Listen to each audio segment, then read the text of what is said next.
एक बार एक जवान बेटा और एक बूढ़ा पिता एक बगीचे में टहलने के लिए गए। बूढ़े पिता ने बेटे से कहा कि अब वह थक चुका है और थोड़ी देर बैठना चाहता है। जिसके बाद पिता और बेटा पार्क में एक बेंच पर बैठ गए। तभी पिता की नज़र सामने एक पेड़ पर गई। वहाँ उसने देखा कि एक पक्षी पेड़ के टहनी पर बैठा है।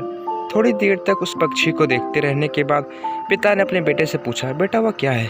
बेटे ने पिता के प्रश्न का उत्तर देते हुए कहा, वह तोता है। कुछ मिनटों बाद पिता ने अपने बेटे से फिर से पूछा, वह क्या है? इतने बाद बेटे ने थोड़े ऊंचे स्वर में बोला, मैं आपको पहले ही बता चुका हूँ कि यह तोता है। थोड़ी देर बाद पिता ने एक बार फिर से उसके प्रश्न को दोहराया और पेड़ के टहनी पर बैठे पक्षी को दिखाकर पूछा कि वह क्या है। अब बेटे को गुस्सा आ गया। वह चिल्लाते हुए अपने पिता से कहने लगा, पापा अब क्या आपने कुछ भी समझ नहीं आ रहा? आपको कुछ सुनाई नहीं दे रहा? मैंने आपको कितनी बार बताया कि वह तोता है, तोता, फिर भी आप इतनी बार पूछ जा रहे हैं। आखिर आपको यह जानकर करना क्या है?